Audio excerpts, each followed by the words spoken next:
नमस्कार, खबरों की खबर में आपका स्वागत है। राजनीति भी बड़ी विचित्र चीज होती है।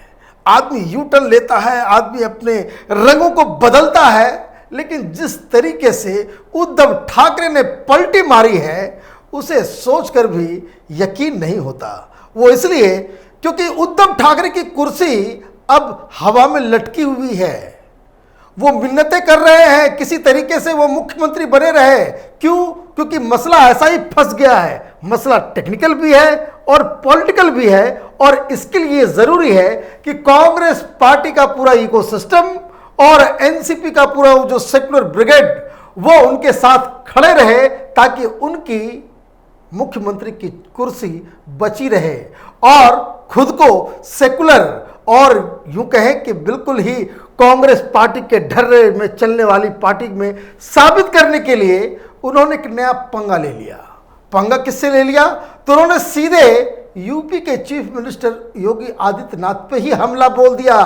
ये सबको मालूम है कि महाराष्ट्र में दो जूना अखाड़े के साधुओं के साथ किस तरह से बर्बरतापूर्ण लिंचिंग की गई, और उद्धव ठाकरे बहुत ही बेशर्मी के साथ ये आकर के उन्होंने ऐलान कर दिया, क्लीन चिट दे दी। बाकी सारे वो क्रिप्टो क्रिश्चियंस को जिन्होंने घेर करके दौड़ा करके उन संतों की लिंचिंग की थी कि तो अफवाह की वजह से मारे गए, वो चोरी करने की अफवाह की वजह से मारे गए। और लेकिन जैसे ही बुलंदशहर में जो घटना घटी तो इनके जो बड़बोले प्रवक्ता हैं संजय राउत, उन्होंने सीधे हमला कर दिया योगी आदित्यनाथ के ऊपर। उन्होंने ट्वीट किया, भयानक बुलंदशहर यूपी के एक मंदिर में दो साधुओं की हत्या, लेकिन मैं सभी से अपील करता हूं कि वो इसे सांप्रदायिक न बनाएं, जिस तरह से कुछ लोगों ने पालघर के मामले को बनाने की कोशिश की। अरे आपके अपील की वैल्यू क्या है? आपकी अपील की वैल्यू क्या है? संजय राउत को कुछ कंफ्यूजन है अपने बारे में। वो अपील करने लगते हैं देश के लोगों से, और पता नहीं उनको क्या लग रहा है। महाराष्ट्र में बैठ करके वो अपील करेंगे और यूपी में लोग जो है उसको समझ लेंगे और स्वीकार कर लेंगे। इतने बड़े लीडर हो गए संजय राउत।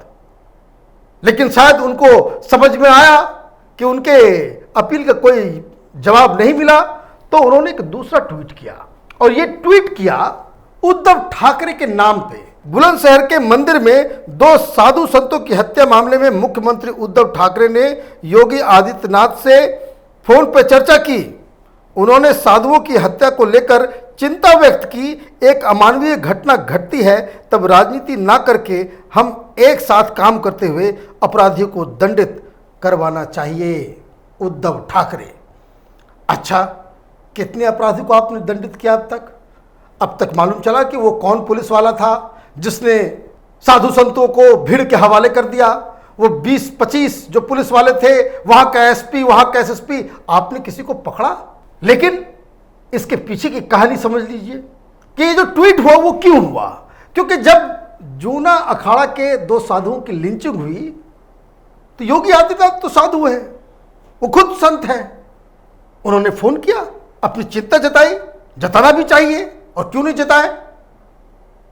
लेकिन जब बुलंदशहर में एक क्रिमिनल एक्ट हुआ, लिंचिंग वो सब बिल्कुल अलग है, और ये क्रिमिनल एक्ट जब हुआ तब उन्होंने बदला चुकाने के लिए, योगी आदित्यनाथ को नीचा दिखाने के लिए उन्होंने पहले फोन किया, और फोन करके हर जगह जो है उन्होंने ये मीडिया में जारी करवा दिया कि हमने भी फोन करके अपनी चिंता जाहिर कर दी। लेकिन इन्होंने पंगा गलत आदमी से ले लिया। जब ये सब राजनीति शुरू हो गई शिवसेना की तरफ से, तो उद्धव ठाकरे को सबक सिखाने के लिए योगी आदित्यनाथ का जो ऑफिशियल ट्विटर हैंडल है उससे पहला ट्वीट हुआ। उन्होंने सबसे पहले आड़े हाथ लिया संजय राउत को। उन्होंने कहा कि संजय राउत जी, संतों की बर्बर हत्या पर चिंता करना राजनीति लगती है। उत्तर प्रदेश के मुख्यमंत्री ने महाराष्ट्र के मुख्यमंत्री को फोन किया क्योंकि पालघर के साधु निर्मोही अखाड़ा से संबंधित थे, उन्होंने जवाब दिया। लेकिन फिर भी संजय राउत कहाँ रुकने वाले थे। लेकिन इसके बाद जो योगी आदित्यनाथ ने जवाब दिया उससे सोशल मीडिया में हड़कंप मच गया। उन्होंने कहा कि संजय राउत जी, पालघर में हुई संतों की विभत्स हत्या पर चिंता व्यक्त करने को राजनीति कहने वाली आपकी वैचारिक कुदृष्टि का क्या कहा जाए, कुसंस्कारों से रक्त स्नान करती आपकी टिप्पणी आपके बदले हुए राजनीतिक संस्कारों की परिचायक है। निसंदेह यही तुष्टीकरण का प्रवेश द्वार है। योगी आदित्यनाथ का यह हमला संजय राउत पे नहीं था। संजय राउत के नाम से उस पर ट्वीट तो जरूर किया गया, लेकिन दरअसल यह हमला प्रॉपर तरीके से उद्धव ठाकरे को जवाब दिया गया। लेकिन मैं आपको बताता हूं कि उद्धव ठाकरे को इसकी जरूरत क्यों पड़ रही है, क्यों वो योगी आदित्यनाथ से पंगा ले रहे हैं। वो समर्थन जुटाना चाह रहे हैं। समर्थन किस लिए जुटाना चाह रहे हैं? वो अभी बिल्कुल ही कांग्रेस पार्टी और एनसीपी के गुड बुक में रहना चाह रहे हैं। उसकी वजह यह है कि उनकी जो कुर्सी है, जो लोभ है, वो जिसकी प्लानिंग करके वो आए थे, उस पर तलवार लटक रही है मुख्यमंत्री की कुर्सी के ऊपर। क्योंकि 6 महीने होने वाले हैं और कोई भी व्यक्ति बिना विधानसभा या विधान परिषद के मेंबर रहे हुए वो मुख्यमंत्री 6 महीने से ज़्यादा नहीं रह सकता। ये संविधान की व्यवस्था है कि किसी को भी आप मुख्यमंत्री बना सकते हो, लेकिन फिर उसको लेजिस्लेचर का एक हिस्सा होना चाहिए। वो सदस्य जब तक नहीं होगा तब तक वो 6 महीने तक ही रह सकता है, और 6 महीना पूरे होने वाले हैं। और इस बीच क्या हुआ, ये कोरोना की वजह से इलेक्शन कमीशन ने इलेक्शंस के ऊपर पोस्टपोन कर दिया। अभी चुनाव होने वाले थे, अब वो चुनाव बाद में होंगे, तब तक इनका 6 महीना पूरा हो जा रहा है। तब इन्होंने क्या किया? तब इन्होंने एक नया खेल किया कि एक सीट गवर्नर के जरिए वो खुद को नॉमिनेट करवा ले। कहां? विधान परिषद में। तो फिर ना चुनाव लड़ना पड़ेगा, ना किसी चीज की दिक्कत होगी, वो सदस्य भी बन जाएंगे और मुख्यमंत्री बने रहेंगे। लेकिन इसके लिए कहां जाना पड़ेगा? तो इसके लिए गवर्नर के पास जाना पड़ेगा। गवर्नर के पास इन्होंने पहले एक प्रपोजल दिया, तो उसमें कुछ टेक्निकल दिक्कतें आ गई। दिक्कत क्या थी? अब ये तो अजीबोगरीब स्थिति है कि जिस धारा के तहत, जिस कानून के तहत उसे खुद को नॉमिनेट करवाना है उद्धव ठाकरे को, वो आर्टिकल 171 है। और उसके जरिए गवर्नर विधान परिषद के अंदर कोई आर्टिस्ट है, कोई सोशल वर्कर है, कोई बहुत बड़ा इंजीनियर है, कोई बहुत बड़ा समाज सेवी है, उसको भी ध्यान रखते हुए उस तरह से वो नॉमिनेशन करने का अधिकार है। लेकिन ये रिकमेंडेशन सरकार की तरफ से आ गया, कैबिनेट की तरफ से आ गया उद्धव ठाकरे के। तो अब ये तो अजीबोगरीब स्थिति है कि आप जिस कैबिनेट के चीफ हो वही खुद ही अपना नाम रिकमेंड करवा रहा है। ऐसा तो होगा नहीं। तो गवर्नर साहब ने इसमें वो साइलेंट हो गए, वो कोई जवाब नहीं दे रहे, वो चुप हो गए।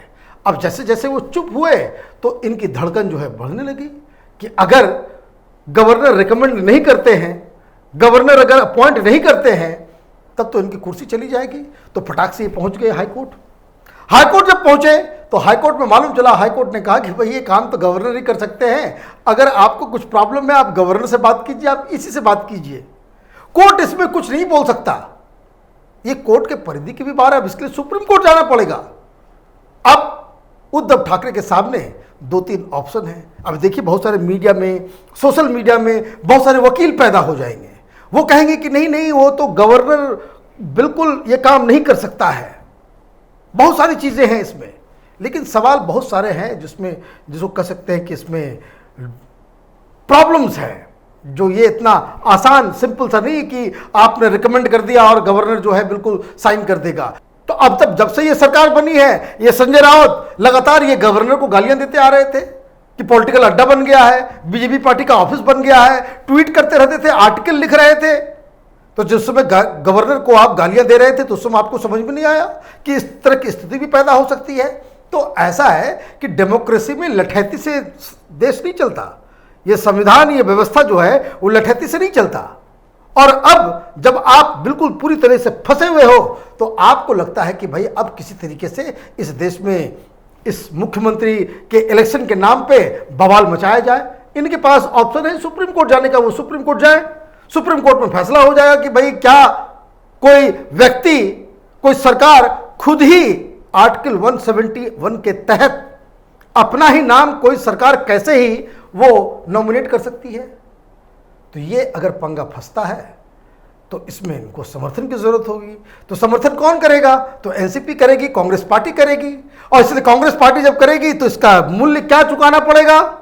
तो यही मूल्य चुकाया जा रहा है, साधुओं की हत्या।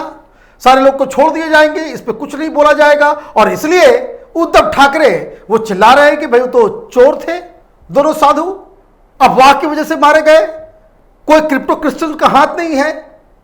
वो बोल देंगे आकर के टेलीविजन पे, हम नहीं जानते किसी डिमेलो को, वो नहीं जानते किसी काश्तकारी संगठन को, वो नहीं जानते कि भाई उस इलाके में, पालघर के इलाके में मिशनरी काम कर रहे हैं।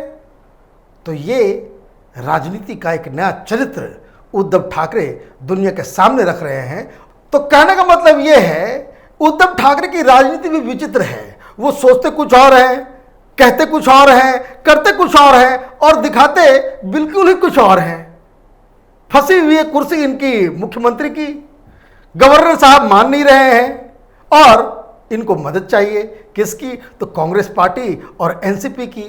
तो ऐसे में इनके पास बस एक ही रास्ता बचा हुआ है कि ये 10 जनपद के सामने नतमस्तक हो, ताकि पूरा जो इकोसिस्टम है कांग्रेस पार्टी का, बरगलाने वाला जो लेफ्ट लिबरल कबाल है, वो एकदम बिल्कुल ही डेमोक्रेसी और व्यवस्था के ऊपर और फेडरलिज्म का सवाल उठा दें, ताकि इनको कुछ राहत मिले। लेकिन हकीकत यही है कि अगर गवर्नर ने इन्हें नॉमिनेट करने से मना कर दिया तो 6 महीना होते ही, ये अवधि पूरा होते ही इनको इस्तीफा देना पड़ जाएगा। और मैं आपको बता दूं कि कांग्रेस जैसी घाघ पार्टी वो इस इंतज़ार में बैठी हुई है कि क्या होगा, कि कम से कम ये जब लॉकडाउन ख़त्म हो, जब चुनाव हो, तब फिर से आप मुख्यमंत्री बन जाना। तब तक के लिए बहुत सारे हमने डिप्टी चीफ मिनिस्टर बना के रखे हुए हैं, अजीत पवार को क्यों ना मौका दिया जाए। राजनीति है, सब एक से बढ़कर एक खिलाड़ी हैं। महाराष्ट्र में क्या होगा ये कहना बड़ा मुश्किल है। आप देखते रहिए कैपिटल टीवी। हमारे वीडियोस को लाइक कीजिए, शेयर कीजिए और हमारे चैनल को सब्सक्राइब कीजिए। धन्यवाद।